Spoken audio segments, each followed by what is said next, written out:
उसके सप्तम दिवस में उसके मुख का दर्शन उसका पति करता है। महीने में अनजान में जितना भी जो अपराध हुआ है, चींटी मकोड़ा झाड़ू लगाती है, पोंछा लगाती है, चूल्हे चौके में बहुत जीव हत्या हो जाती है।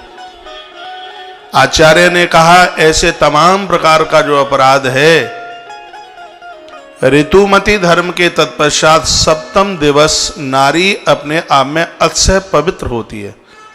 7वें दिन उसके हाथ की बनाई गई रोटियां रोटी नहीं अमृत तुल्य होती है। 7वें दिन अमृतमय होती है। उसका दर्शन भगवती का दर्शन होता है। उसका पति उसका मुख दर्शन करता है। देव उस देवी का दर्शन करते हैं। सप्तम दिवस नारी को चाहिए मंदिर में पहुंचकर वंदन करे, स्नान कराए भगवान को।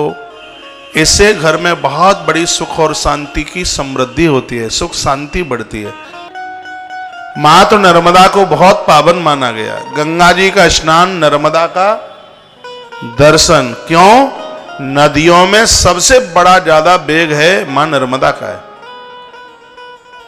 मां नर्मदा का बहाव कंकड़ को चीर करके रख दे, इतना बड़ा बहाव है मां नर्मदा का।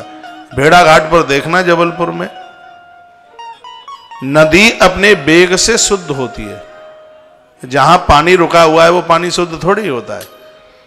जब उसका जो वेग बढ़ता है, उसका जो वेग है, प्रभाव है, वो नदी को शुद्ध कर देता है।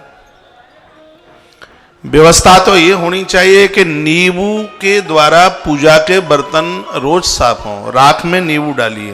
तांबे के बर्तनों को नींबू के द्वारा शुद्ध किया जाता है। और यदि आप कांसे के बर्तन यूज करते हैं, शुद्ध करते हैं, आज के समय कांसा नहीं रहा उतना पूजा पाठ में। क्यों? क्योंकि चूल्हे की राख खत्म हो गई। आप कांसे के बर्तन पर मिट्टी लगा दो, साबुन लगा दो, और जो भी लगाओ सो लगा दो, लेकिन जब तक कांस पात्र के ऊपर जब तक आप राख नहीं लगाओगे तब तक कांसे का बर्तन शुद्ध ही नहीं होगा। कांसे के लिए राख चाहिए, ताम्र के लिए नींबू चाहिए, नदियों की शुद्धि के लिए पानी का प्रभाव चाहिए, वेग चाहिए। बात आ रही है समझ में? और नारी की शुद्धता के लिए उसका जो ऋतुमती धर्म है उसका, वह उस नारी को पवित्र कर देता है, शुद्ध कर। प्रकृति में बड़ी गुणवत्ता है। नारी को कभी कोई हीन भावना से न देखे, नहीं उसका अकल्याण हो जाएगा। नारी को दूषित भावना से ना देखे। नारी नर की खान, ये महापुरुषों को जन्म देने वाली है।